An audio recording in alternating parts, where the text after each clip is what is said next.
Richard Rasmussen é apresentador, economista, biólogo e naturalista.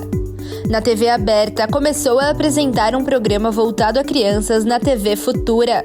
Mas Richard ganhou destaque e visibilidade mesmo quando no mesmo ano começou a apresentar o quadro Selvagem ao Extremo, na Rede Record de televisão. Em 2009, assinou o contrato com o SBT para apresentar um programa semanal dedicado à natureza selvagem, o Aventura Selvagem. Em 2012, firmou uma parceria de coprodução de uma série de 9 episódios inéditos sobre o Brasil intitulada Mundo Selvagem com Richard Rasmussen para a Fox Latin América, através do canal NetGeo. Hoje, parceiro fixo do canal, já entregou a segunda série sobre a extinção da América, que está sendo distribuído dublado para toda a América Latina pelo canal NetGeo Wild. Desde 2015, apresenta um programa semanal todos os sábados na TV Bandeirantes chamado Sábado Animal.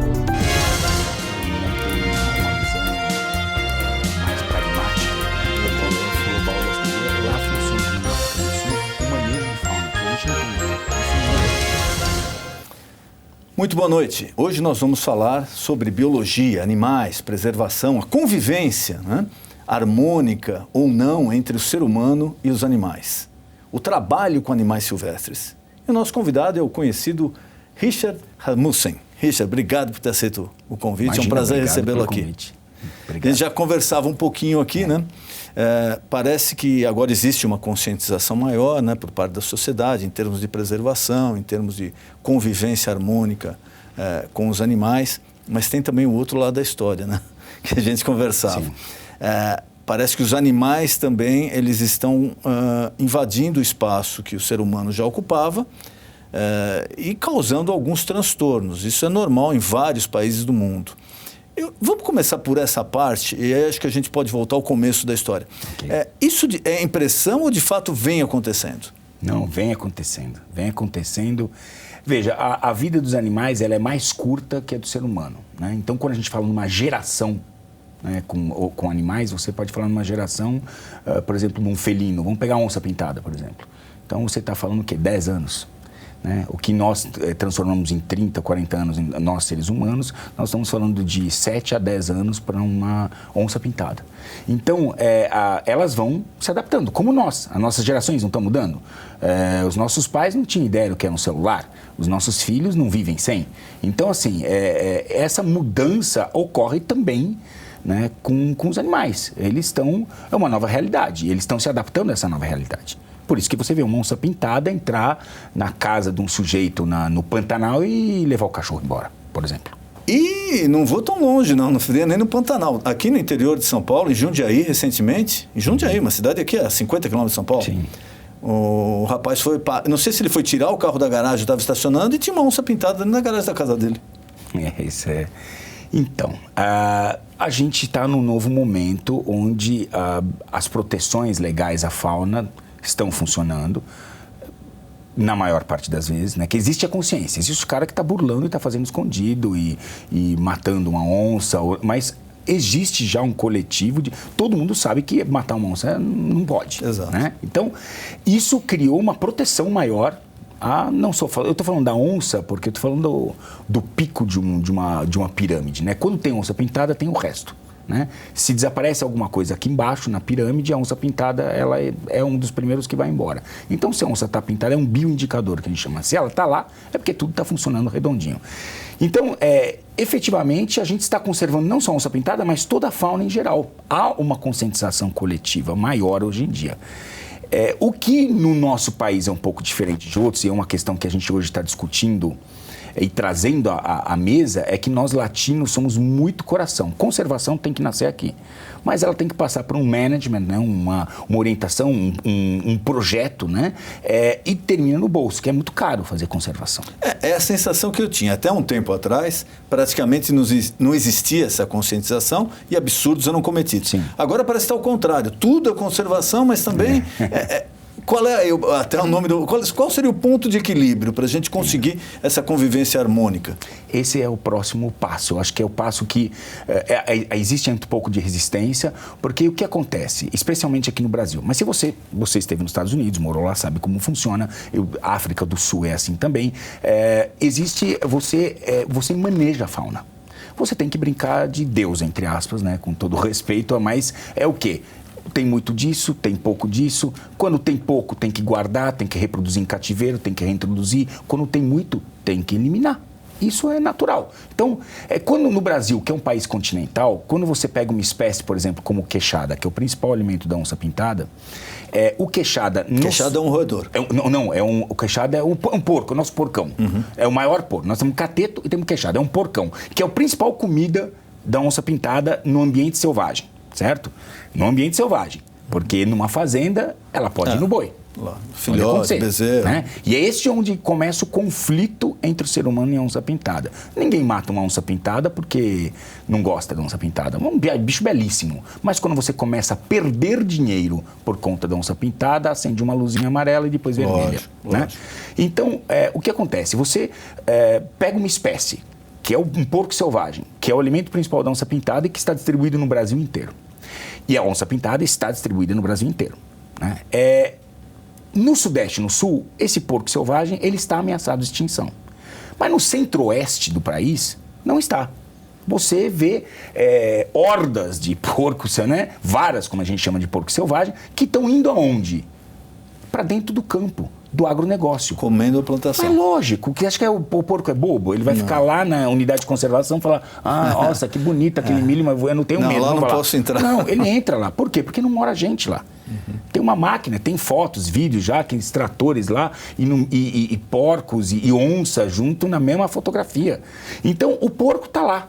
Está se reproduzindo, tem alimento à vontade, ninguém incomoda. Não tem predador, então... Aí agora tem, porque a onça-pintada falou, opa, o porco está lá. O que eu vou fazer aqui? Vou lá. Então, hoje eu acho que o novo passo, o novo dilema da sociedade, e a gente tem que fazer, não é fácil, porque o agricultor, o agronegócio foi sempre apontado como o cara que está destruindo tudo, o cara, né? Uma certa hipocrisia. Claro que aqueles que não fazem a coisa direito, não mantêm as reservas legais, eu não estou falando desse. Mas o que faz tudo direitinho, mantém reserva legal, não mata animais silvestres dentro da sua propriedade, ele é o cara, a gente tem que parar com essa hipocrisia. Ele é o cara que está alimentando todos nós, ninguém faz fotossíntese aqui. Todos nós nos alimentamos do agronegócio, não importa se é vegano, vegetariano ou onívoro. Alimentando, né? E para a economia brasileira também, que é uma fonte... Sim, mas exato. De renda, uma exportadora. Mas por quê? Porque alguém come. Porque alguém come. Né? Então existe a demanda. E foi a coluna vertebral dos últimos anos que segurou o nosso país, exatamente. Foi exatamente o agronegócio e a questão pastoril. Então, o que está acontecendo? Hoje nós temos que entender essa equação e lidar com ela. Você tem o agronegócio e de um lado, você tem os pesquisadores do outro. O pesquisador também, assim como no agronegócio, tem o bonzinho e o ruinzinho, os pesquisadores, vamos pôr, eu venho desse meio, não sou um pesquisador, mas sou um biólogo, viajo o mundo inteiro. Então, assim, o biólogo, ele também é um pai de família, tem que pagar as contas dele e os projetos dele, apesar de serem projetos muitas vezes muito legais, mas eles são projetos que precisam ser custeados, né? Então, o caos favorece a pesquisa, porque você fica, o mundo vai acabar, vamos pôr dinheiro ali para não acabar mais. Você entende? Esse é o jogo, vamos falar a verdade. Aquele contrato emergencial, né? Precisa resolver isso daí, senão vai ter mais jeito. Essa é a realidade. Então, você tem um antagonismo, você tem de um lado o agropastoreio, o agronegócio e do outro lado você tem os pesquisadores. O que nós estamos tentando fazer no Brasil é aproximar esses dois segmentos e com políticas públicas. Só vai ter um jeito de salvar a nossa fauna e de equilibrar essa questão, né, dos animais, ou que está em extinção, que não está em extinção, através do diálogo. O pesquisador tem que sentar junto com o agronegócio, nós temos que premiar quem faz um trabalho do agronegócio bem feito, e o pesquisador pode ajudar a gente para realizar o que nós não fazemos hoje, que chama-se manejo. No Brasil não se faz manejo. Isso significa o seguinte, tem muito, nós temos que retirar. O que nós vamos fazer com esse excedente? Não sei, vamos manejar. Você hoje tem fazendas de jacaré no sul, né, que comercializam carne de jacaré. Quanto mais carne de jacaré tiver, que é um bicho silvestre, menos vaca você vai vender. Você concorda? Porque você está substituindo. A mesma coisa, por que a gente maneja árvore, maneja peixe, maneja jacaré e não pode manejar um porco selvagem? Qual o problema disso? Porque tem pelos, é mamífero e é muito parecido com a gente. Eu acho que precisa ser abordado com mais clareza e mais transparência. Não adianta a gente fazer hipocrisia agora. Coitadinho do bicho tal, coitadinho. Não, existe uma equação, a meu ver, eu sou leigo no assunto, mas pelo que a gente lê, conversando agora com você, acho que tem uma equação que ela precisa ser equilibrada. Né? Precisa chegar a um equilíbrio dessa equação. Olha, então aqui tem muito, ali tem pouco, aqui vão preservar, aqui pode explorar. Uma matéria que eu li, que até achei muito interessante, é a história do javali, né? Que está acontecendo. Sim. O javali não é um animal natural do Brasil? Não. E como ele chegou ao Brasil? Há fazendas, acho que no Uruguai, começaram a trazer porque o animal é europeu, né? E começaram a criar, e aí saiu fora de controle, escapou e começou a se reproduzir. E assim, ele é terrível, porque a onça-pintada dificilmente ataca um javali. Ele é forte, né? Um bicho muito forte, muito grande. Então, mas aí onde esbarrou? É aí que nós temos que começar a discutir, porque não significa... E você vê como... Eu tenho sido um dos caras que levanta essas bandeiras e não é fácil, porque as pessoas olham para mim e associam o Richard a um cara que gosta de animais. E eu amo animais. Isso não significa que, por amar animais, que eu não vou olhar para essa situação e não conduzir ela corretamente. Por amar animais e querer conservar, é que eu entendo que existem ferramentas que muitas vezes não basta só, coitadinho, não, tem que às vezes sujar as mãos mesmo, porque é o único jeito. Olha a vergonha que a gente passou. Não sei se o senhor sabe, nós temos um bioma aqui, isso o senhor sabe, é um bioma chamado Caatinga. A Caatinga é um bioma exclusivamente brasileiro. Não existe em outro lugar do mundo. A Amazônia a gente divide, Mata Atlântica a gente divide, a Amazônia é nossa. Pantanal divide, Caatinga. A Caatinga é somente nossa. Existia uma ave, Cenopsitis spix, que é uma arara azul, que só existia ali. E estava sendo degradada a população até chegar, acho que 2 ou 1, ficou finalmente um ícone lá. Ninguém tomou iniciativa no Brasil, porque as leis são feitas ao contrário, porque existe uma ideologia de que essa questão de colocar um animal em cativeiro, que chama-se conservação ex situ, é algo que não pode ser feito, porque coitadinho o bicho atrás de uma grade. Mas se não tiver, vai acabar. Não, acabou. Não tem mais. Então, mas sabe onde ela está? Na Europa. Nós estamos importando agora 20 araras azuis, que é de um bicho que só existe na Caatinga, ou seja, a fiscalização não funcionou, graças a Deus, né? Porque assim alguém teve a iniciativa nobre de pegar esse animal nobre e quase extinto no Brasil e criar lá fora. E agora a gente está repatriando os bichos que a gente deveria ter criado aqui. Alguém, né, do meio ambiente deveria ter tomado essa iniciativa. Então isso não é conservação. A gente tem que começar a trabalhar de outra forma. E esses conflitos que a gente está vendo de onça pintada, a gente tem que começar a olhar. Eu já estou falando faz algum tempo. Comecem a olhar com carinho. Por quê? Até o dia que uma onça pintada pega uma criança dentro de uma fazenda. Ela ataca o ser humano? Não. Ela não ataca o ser humano. Ela tem outras... Ela tem uma lista. Eu não diria que ela nunca faria isso. Ela tá com um filhote. A gente estava falando do urso nos Estados Unidos. Isso. É mais ou menos a mesma questão. Apesar que o urso negro realmente ataca o ser humano. Mas, e o castanho, o marrom, não. Mas, assim, ela tem outras listas. Ela vai pegar o que está fácil e que não está trabalho. Ela tem medo do ser humano ainda. A onça pintada tem medo do ser humano. Agora, ela entra numa fazenda. Ela pega um cachorro. Então, assim, a gente tem que começar a entender. Ela vai pegar um garrote. E quando a gente, no intuito de achar que a gente está trazendo um benefício, um pesquisador fala, não, se tiver o queixada lá, ela nunca vai atacar um garrote. Se for mais fácil, lógico que ela vai. É mais fácil, ela vai pegar. A gente tem e sabendo disso, a gente tem que construir um modelo de manejo no Brasil verdadeiro, sabe? Onde a gente leva em consideração, por exemplo, o queixada. Ele está hoje ameaçado de extinção. Quando você coloca uma espécie ameaçada de extinção, as pessoas, o pesquisador, conseguimos proteger o animal. Em parte.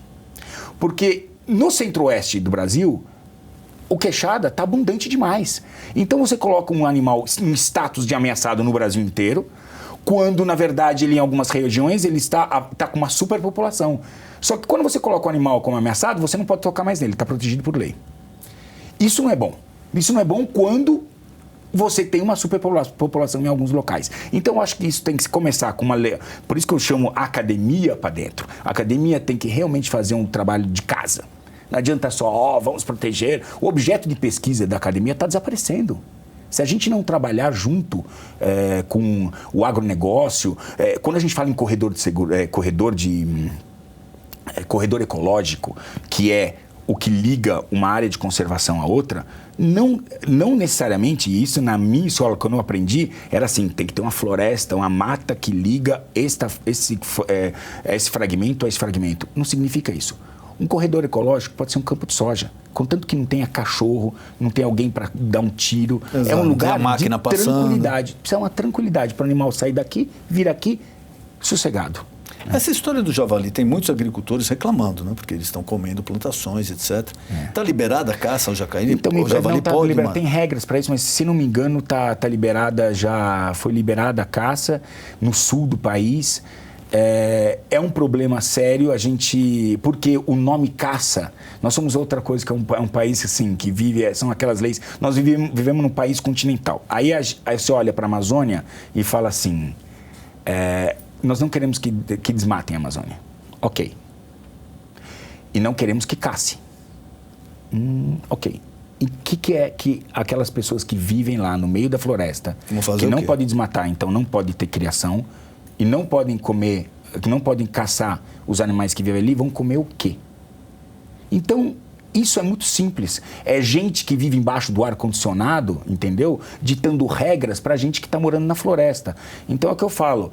Pega um avião, vai lá para a Amazônia, se instala lá, vive lá para você poder dar opinião do que... Vê se você consegue ficar sem fazer isso.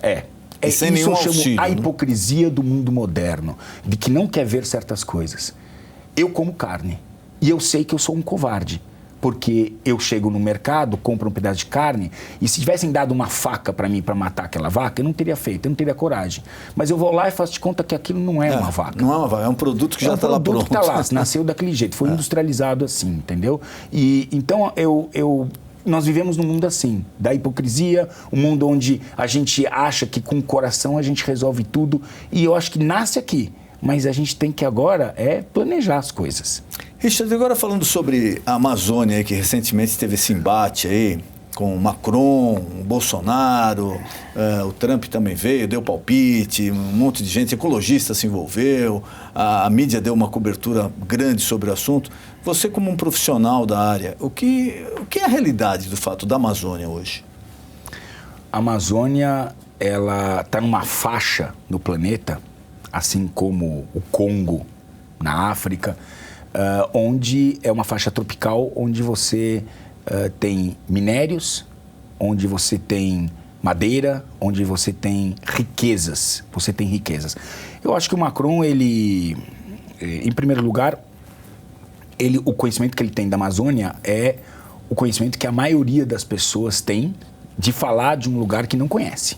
Não conhece de verdade. Então, lá, o que ele sabe é que lá tem minérios. E você imagina que nós temos 50% da Amazônia em território brasileiro? Cara, isso é fenomenal. E ela está lá, esperando o quê? Ser explorada. Nós não podemos ser contra a exploração da Amazônia, uma exploração sustentável. Até porque ela já está sendo explorada. Só que o dinheiro não fica no país. E às vezes a gente nem sabe por quê, em que circunstâncias, né? General Heleno já falava isso. Né? E ele esteve na Amazônia. Então, assim, você tem em terras indígenas, eu acho que um grande modelo de desenvolvimento de terra indígena, o indígena não quer aquele ideal. A mesma pessoa que fala da Amazônia, que quer a Amazônia intocada, é o cara que imagina que os indígenas lá vão ficar nus andando. Não vai. O indígena gosta, como já falou Cintalarga, o Zé Cintalarga falou para mim, homem branco ensinou. Eu gosto de Coca-Cola gelada e Toyota. Não tem problema nisso, ele pode gostar, ele tem esse direito. O indígena tem esse direito, é isso que eu digo. Ele tem que ser integrado como qualquer outro ser humano à sociedade. Não é, a meu ver, você de repente pegar uma área de 15 mil, 20 mil, 30 mil hectares para uma tribo de 50 pessoas. Para mim, na minha modesta opinião, isso é incoerente. Eu acho que deveria se estudar alguma outra alternativa. Porque ele é um ser humano como nós, ele vai se integrar uma sociedade. Não, mas hoje, então, e hoje já está acontecendo isso. Hoje tem um fluxo de estrangeiros andando na nossa Amazônia gigantesco, que se você perguntar onde eles estão indo, eles não vão te responder. Então, tem interesses na Amazônia. O que me surpreende é porque... Bom, é que a gente não sabe, de repente até... no Congo, por que ninguém está indo? Porque lá tem pobreza realmente efetiva, tem floresta, tem minério. Por que não se fala, né? Na mesma época que estavam queimando aqui as florestas, que ocorrem aqui, não estou dizendo que está certo, está errado, queimada ilegal... Tem que ser, sabe que tem queimadas legais também. Sim, assim como tem desmatamento legal também. Tá? Mas estava ocorrendo aqui, estava ocorrendo no Congo, ninguém falou nada. Esses tempos aqui estava ocorrendo na Austrália, queimou, uma grande porção da Austrália foi varrida pelo fogo. Também não vi os noticiários. Então, assim, isso é tudo mais política não tenho dúvida, do que realmente conservação. É a mesma coisa. Tem um problema num país que produz petróleo, o mundo inteiro se envolve. Sim. Vem ONU, vem Estados Unidos, vem a Rússia, vem a Europa, todo mundo vai lá e querer resolver e dar palpite. Agora, se tem esse mesmo problema num país da África, onde não tem petróleo, só tem pobreza, eu nunca vi ninguém se intrometer lá e querer ir lá resolver. Não, isso demonstra bem que é político. O que eu acho que para o nosso país é que a gente agora tem que começar a equilibrar. Nós ainda estamos nessa guerra, nessa narrativa política, tá? Que beneficia só alguns. Eu não estou falando se é extrema esquerda ou direita, extrema direita ou extrema esquerda, não importa. O fato é que nós temos que entender que nós somos o país do futuro. Nós temos que ter novas políticas ambientais visando a conservação e a sustentabilidade. Isso é possível. E o país é nosso. Né? O país é nosso. Essa história, a Amazônia, então, seria melhor nada. A Amazônia... Não, a Amazônia é nossa. Do Brasil. Nós é que temos o direito de explorar, lógico, racionalmente, tudo que tem lá. Não precisa ninguém vir dar palpite. Não, a gente é só olhar para a França e ver o Museu do Louvre, como eles pilharam o mundo inteiro, levando tudo que tinha nesses países, nos países que eles pilharam, para dentro do museu que é deles. As obras... Engraçado, quando é que a gente vai democratizar o Museu do Louvre, cara? Vai ser ótimo isso. Então, assim, é política, tá? A gente tem que saber que isso é política. O problema é que quando acende uma vela dessa, tem álcool no chão, então tudo pega fogo ao mesmo tempo. Entendeu? Porque tudo é política. A gente tem que começar a entender que não importa qual seja o sistema que vai administrar o nosso país, a gente tem que ter novas políticas indigenistas. Nós temos que ter novas que beneficiem de verdade o índio. E não só o cara que está lá em cima, o cacique, o cara que... Tem muito isso sabe? Também. Porque a base da pirâmide está passando fome. A base da pirâmide está passando fome. Às vezes fica trocando ali coisas da cesta básica por bebida. Nós temos que ajudar e trazer desenvolvimento, né? Isso sem perder a essência. Nós temos que ajudar com novas políticas ambientais, para que a gente possa hoje realmente entender o que nós temos de patrimônio. Isso é um patrimônio. Cada árvore que está no nosso país, cada animal que está aqui é um patrimônio brasileiro. E nós temos que saber usar esse patrimônio a favor nosso e do próprio planeta, com inteligência. Não tem que nascer aqui, mas tem que passar por aqui. Ora, nosso tempo está acabando, eu queria até já fazer o convite aqui, marcar uma outra oportunidade para falar sobre outros temas aí, que você domina, que são interessantes. Mas queria saber de você, qual animal brasileiro que você mais gosta? Puxa, olha, eu diria que aqui, olha, esse cara aqui, olha, é o puma, é um bicho, é o mamífero mais... É um mamífero com maior distribuição no mundo, né? Ele vai do norte da América do Norte, do Alasca, Canadá, ele vai até o nosso sul, até a Patagônia. Eu acho que é um animal símbolo. Apesar da onça pintada ser o símbolo da biodiversidade brasileira, o puma ele é mais comum. É um animal que é o segundo maior felino aqui das Américas. Ele é mais comum que a onça, mas quase ninguém vê. É mais ou menos que nem o leopardo na África, sabe? Todo mundo reverencia o leão, né? Mas tem mais leopardo que leão, só que ninguém vê, né? Pela habilidade do bicho estar sempre escondido e tal. Eu adoro o puma. E qual a situação e qual animal que você sentiu mais medo, mesmo como profissional, sabendo tratar do assunto? Qual a situação que você sentiu medo e falou, pô, esse bicho é capaz de me matar? Crocodilos e tubarões. Tive algumas situações com ambos grupos, e são animais muito antigos, tem 300 milhões de anos de evolução, e um cara que sobreviveu 300 milhões de anos, que sobreviveu a grandes massas de extinção e está aí ainda, é porque é um cara que você tem que respeitar, tem que tirar o chapéu, não é um... Então não dá para brincar com eles. Não, na verdade, na Amazônia é assim, quando você está na floresta, não são os grandes animais que vão ser o problema, né? Você vai normalmente ter um problema com espinhos, com abelhas, com vespas. Eu costumo dizer, eu levo muita gente para a Amazônia, para apresentar a Amazônia como turismo e tal, e eu digo às pessoas, vocês não se preocupem com a onça pintada. Se ela aparecer, vai ser um bônus e todo mundo vai ficar encantado.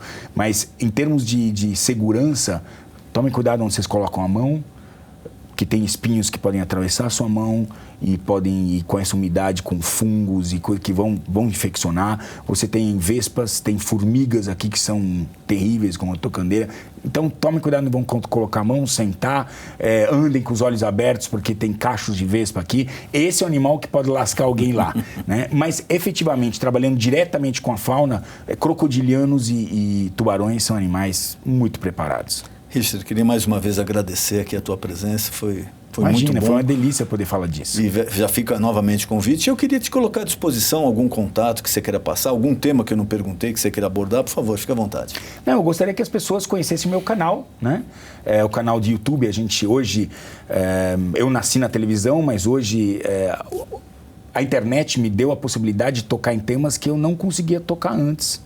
Porque a televisão tem os seus ritos e tem as suas organizações. Eu fiz muita coisa bonita na televisão, nós estivemos juntos na Record, né? Foi lá atrás. Eu acho que a Record foi importantíssima para mim. E eu passei por todas as emissoras de televisão aberta, passei pelas 2 principais televisões de cabo que falam de animais. Mas hoje eu tenho meu espacinho lá que eu posso trazer esse tipo de diálogo, que eu acho que realmente vai fazer a diferença quando a gente fala em conservação. Então, está o convite feito para conhecerem meu canal de YouTube. Obrigado mais uma vez. Obrigado pelo convite. E se você quer assistir novamente esse programa, pegou na metade ou algum amigo comentou, basta você acessar o nosso canal no YouTube, que você está vendo agora. Nesse canal do YouTube, do programa, você acessa todos os programas já veiculados, desde o primeiro até o mais recente. Programa Ponto de Equilíbrio. Boa noite.